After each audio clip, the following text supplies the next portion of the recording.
어느덧 2020년 8월 중반을 향해 달려가고 있습니다. 그간 평안하셨는지요?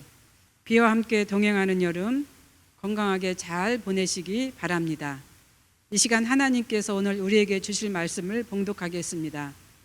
에스라 8장 15절에서 20절 말씀입니다. 거룩하신 하나님의 말씀입니다.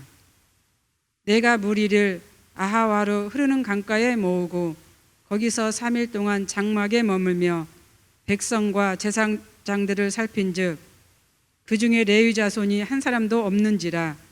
이에 모든 족장 곧 엘리에셀과 아리엘과 스마야와 엘라단과 야립과 엘라단과 나단과 스가랴와 무슬람을 부르고 또 명철한 사람 요아립과 엘라단을 불러 가시바 지방으로 보내어 그곳 족장 이또에게 나아가게 하고 이또와 그의 형제 곧 가시바 지방에 사는 느디님 사람들에게 할 말을 일러주고 우리 하나님의 성전을 위하여 섬길 자를 데리고 오라 하였더니 우리 하나님의 선한 손에 도우심을 입고 그들이 이스라엘의 손자 레위의 아들 말리의 자손 중에서 한 명철한 사람을 데려오고 또 세레바와 그의 아들들과 형제 18명과 하사바와 무라리 자손 중 여사야와 그의 형제와 그의 아들들 20명을 데려오고 다윗과 방백들이 레위 사람들을 섬기라고 준 느디님 사람 중 성전 일꾼은 220명이었는데 그들은 모두 지명받은 이들이었더라. 아멘. 에스라 7장 13절에서 아닥사스다 왕이 학자 겸 제사장인 에스라에게 예루살렘의 귀환을 허락을 합니다. 특히 페르시아 전역에 살고 있는 유대인 중에 예루살렘으로 돌아가기 원하는 자도 함께 동행하도록 했습니다. 이에 에스라가 예루살렘으로 가기를 원하는 모든 자를 아하 강가로 모이도록 했습니다.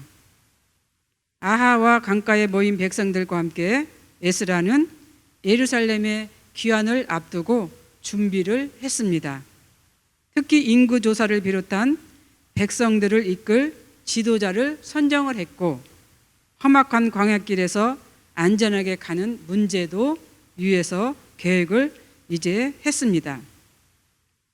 1차 귀환 때보다는 모인 백성이 적지만 2차에는 1775명 정도 모이게 되었습니다.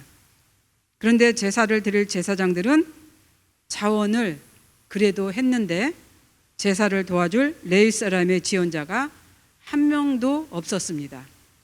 이에 당황한 에스라가 족장들을 시켜서 가시바 지방으로 보냈습니다.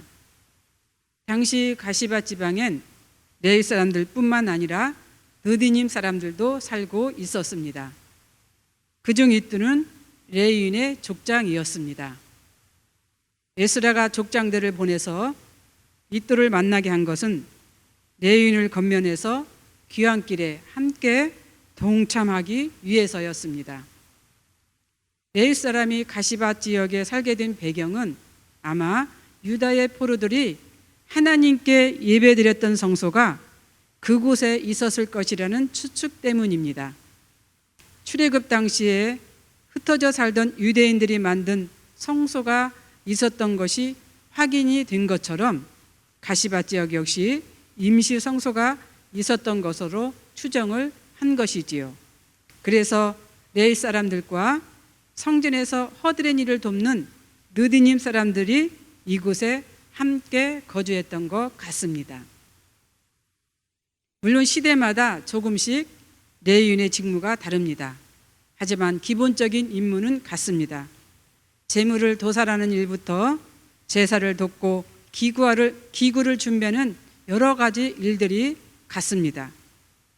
그런데 바벨론의 포로 지역에서 제사 의식이 없는 그런 상태에서 레위인의 역할이 점점 작아졌을 것이고 아마 이들은 경제적인 생활고에 시달렸을 것입니다.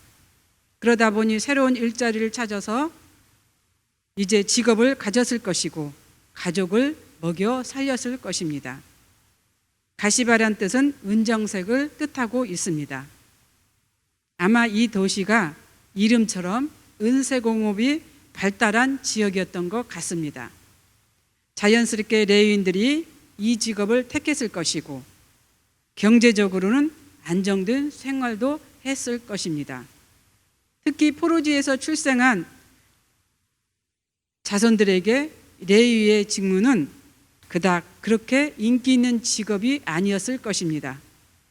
현실에 만족하며 안정적이고 편안한 생활을 그들은 원했을 것입니다. 한편 느디님 사람들은 본래 이스라엘 지파가 아닙니다. 과거 가나안 땅에 살던 기본 족속이라고도 하고 전쟁 중에 포로로 잡은 이방인들이라고도 합니다. 당시 근동 지역에선 전쟁 중에 잡아온 사람들을 전리품으로 여기는 그런 풍습이 있었는데 아마 이들 역시 전리품으로 여겨서 레위인들에게 막리를 하도록 그렇게 허락을 했던 것 같습니다. 그럼에도 그들은 포로기 전후로 성전에서 봉사하는 자로 성경 곳곳에서 기록을 하고 있습니다. 여기서 우리가 알아야 할 것은 하나님께 특별히 선택된 자는 본연의 임무를 게을리하고 소홀히 한 반면 선택되지 못한 자, 즉 전리품으로 취급된 자들은 오히려 하나님께 성실하게 봉사하며 하나님께 수종을 들었다고 하는 데 있습니다. 물론 족장 이또의 권면에 따라서 지원자가 레위인은 40명, 느디님 사람들은 220명이 되었습니다. 반면 레위인들에게 성전의 직무는 세상의 가치보다 더 못한 일로 치부되었습니다. 세상적인 안정과 편안함에서 그들은 자신들의 할 일을 망각한 채 여기가 좋사오니라고 하는 인식 속에서 하나님의 부르심에 응답하지 않았습니다. 예전엔 비와 눈이 내리고 강풍이 불면 그래도 성도들은 어김없이 발걸음이 성전을 향했습니다. 누가 뭐라 해도 주일엔 하나님과 교제하고 소통했습니다. 그러나 코로나 사태 이후 조금만 날씨가 좋지 않고 비가 내리면 성전보다 집을 더 선호하고 있는 것을 볼 수 있습니다. 물론 백신이 개발된다 해도 우리에게 오기까지는 꽤 많은 시간이 걸릴 것입니다. 그렇다고 언제까지 지금처럼 신앙생활은 할 수 없을 것입니다. 어떤 성도님께서 이런 말씀을 하셨습니다. 코로나 사태가 금방 해결이 되지 않을 것 같으면 함께 갈 수밖에 없다. 그렇습니다. 더 이상 우리는 주님 앞에 나오는 것을 머뭇거려서는 안 됩니다. 계속해서 세상적인 안정과 편안함을 추구하면서 살면 안 됩니다. 그러다 보면 교회와 점점 더 멀어질 것입니다. 더 늦기 전에 우리의 발걸음이 교회를 향하고 성전을 향했으면 좋겠습니다. 주의 성전을 사랑하는 우리 모두가 되었으면 좋겠습니다. 감사합니다. 기도하겠습니다. 사랑의 하나님, 감사합니다. 오늘 말씀을 통해서 우리가 신앙생활을 어떻게 해야 하는가를 알게 해 주셨습니다. 우리에게도 주어진 현실이 있습니다. 그럼에도 우리는 주어진 현실 속에서 하나님을 찾고 찾는 성도가 되어야 한다는 것을 다시 한번 말씀을 통해서 깨닫습니다. 우리가 주의 성전을 사랑하고 주님 앞에 나오는 하나님의 백성이 되게 하여 주옵소서. 오늘 그런 마음을 가지고 살아가는 하루가 되게 하여 주옵소서.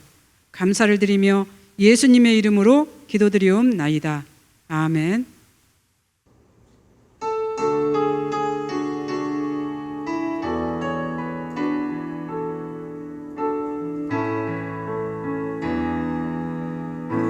주께 가오니 날 새롭게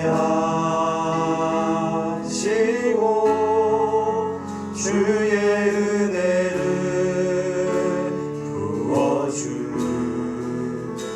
부어주소서.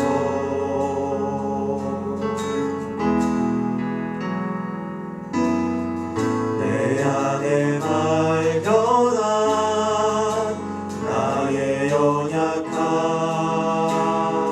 모두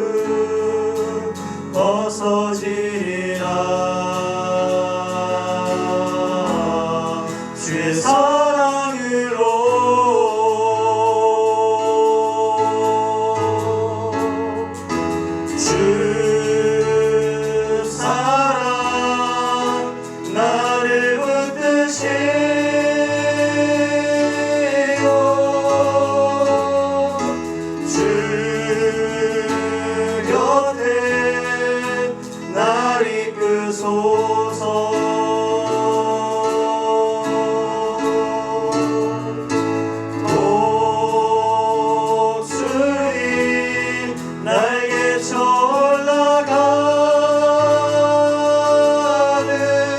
나 주님과 함께 일어나 걸으리 주의 사